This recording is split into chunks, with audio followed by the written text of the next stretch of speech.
everybody, welcome back to my channel. So today I'm going to be doing a video powder versus powder. The Laura Mercier translucent powder against the Mer translucent powder. I talked about this a couple times in my past videos on how I wanted to kind of do a review. I want to do half my face with one, half with the other, and see which powder I like the best. I've tried them both out, of course, separately. Laura Mercier has always been my holy grail, and then I recently went ahead and purchased the Mer powder, and I've been really loving it as well, but I thought it'd be kind of a cool idea and a cool idea what? It would be a cool video and a fun idea to go ahead and review both of them to see which one I personally like the best, as well as which powder you can go ahead and purchase for yourself if you are kind of between the two. So a little bit of information and facts about the two powders is Laura Mercier and the Mer powder have both gotten so many great reviews. They have 5 stars all over Nordstrom. Nordstrom is pretty much where I buy all my makeup. They've had the best reviews over any other translucent powder I've ever seen. So that's why I am gonna go back to back and see which one I like the best. One little thing that is very interesting about these powders when it comes to size and price. Now, looking on Nordstrom.com, the Laura Mercier translucent powder is $38 and it is 1 ounce. Now the Mer powder is $65, and you would think that this huge thing is bigger than this, but in reality, the amount of product that's in the Mer powder is 0.88 ounces compared to the 1 ounce. So the Laura Mercier actually has more powder. It's less expensive than the Mer, but Mer, I know that they make really amazing skincare products. People love their products just in general. So it all depends on if you're willing to spend a little bit more for the Mer or if you're willing to stick with the Laura Mercier, which is less expensive and has more product. Go ahead and jump into doing the powder. So as you can see, I look a little crazy because I am currently doing my makeup. I have not set my face at all. I put down my foundation. That's why it looks like I'm like a crazy highlight person right now. I have highlighted, I've contoured, I put on my foundation, everything like that. And so now I'm gonna go ahead and set the powders with you guys. So first, I think what I'm gonna do is I'm gonna go with La Mer on this side and the Laura Mercier on this side. So my ring finger is gonna be La Mer, Laura Mercier on my no ring finger. Oh, baby dear friend. We're gonna go ahead and start with the Laura Mercier because I always put powder on this side of my face first anyway. So I'm gonna go ahead, and as you can see, this is actually the end of my Laura Mercier translucent powder. I have a backup, but I'm gonna go ahead and start to set my under eyes first. The brush that I always use when it comes to setting my under eyes is the Sigma Tapered Highlighter F35 brush. It's just my favorite. I love it for under the eyes because it does, like I said, have a tapered end to it, so it gets right into under those eyes and it sets the concealer and you don't even need to worry about it. I'm gonna go in with my concealer brush. This is my Morphe M428, and first I'm gonna go ahead and get some product on my brush, tap off some of the excess, and then first I'm gonna go ahead and get the creasing out from under the eyes with my Morphe concealer brush. Looking up, I'm gonna go ahead and get rid of that creasing. And then with my Sigma brush, I'm gonna go ahead and set with my Laura Mercier translucent powder.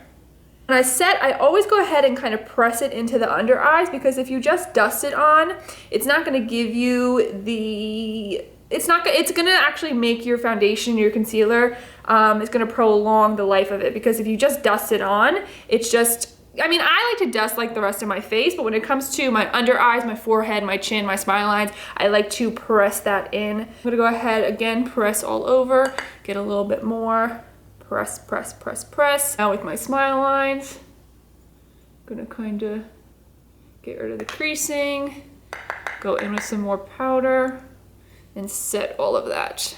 I'm also gonna go ahead and set half of my forehead with this powder. And then I usually just go ahead and take some and just dust it. Because for me, again, going back to what I said before, I'm the oiliest. I have normal combination skin. A lot of oils come through on my forehead, as well as, mainly on my forehead, as well as a little bit in my T-zone. So that's where I like to press in the powder. The rest of my face, I do have normal skin, kind of dry as of right now. But so this is where I'll just go ahead and just dust it all over. So now we're gonna go ahead, I'm gonna hit my brush to kind of get the excess product off so we can make this review fair. So now we're gonna go ahead and do the same exact thing on the other eye, but we're gonna go ahead and we're gonna go ahead and use the La Mer powder. So I'm just gonna shake it just for a second. Mind you, I did that once because I'm so used to shaking the Laura Mercier, and I shook it and like pretty much half of the product came out of the top. So just shake it really nicely and a lot of product will come up at the top. So again, going back in with my concealer brush to get out the creasing. And then going right in with that translucent powder. I'm going to set the under eyes, pressing it in. Set the chin, half of my chin. I'm gonna set the other half of my forehead. And then now just going in and dusting this powder all over. Okay, so we now have our powders down. So as of right now, I think that they're both translucent, so they both look very similar. The finish is very similar in a sense of like one isn't more brighter than the other. So now I'm gonna go ahead and finish up my face, finish up my eyes, because I probably look like a crazy person with just half of my eye done. And then a little bit, I will be back to give you guys my review. Alright guys, so I am back. It is 9:24 at night. I'm gonna go ahead and take off my makeup. But before I do, I want to go ahead and give you guys my final review between the Laura Mercier and the La Mer powders. I did bring my ring light up here in my room as well. Usually when I do reviews, I'm like in my room in the dark, and I thought, you know what? Think outside the box, Ashley. So when it comes to my final review on the powders, like I said in this video, I do have normal to combination skin, so I do see that I have, you know, a little bit of oil coming through. I'm sure you can see it probably a little bit more pronounced because I do have my ring light in front of me. So it probably will show the shininess, a little bit more. But as to the difference between the La Mer powder on my ring side and the Laura Mercier on the other side, the non-ring side. Looking at both powders, they both look pretty much identical. The finish is very similar. I think that it has kept my makeup on very good all day. When it comes to the under eyes, I feel like the Laura Mercier side is a little bit worse than this side, but nothing much at all because, like I said, I'm a tried and true Laura Mercier fan, so the creasing on this side is nothing too serious, but I will say I do feel like it's a little bit better on the La Mer side. When it comes to the rest of the face, I feel like my makeup still looks really good. I think that it stayed in place. I am gonna say, never thought I would say this until doing this video, but if I had to choose, I would have to say that the La Mer powder looks a little bit better than the Laura Mercier.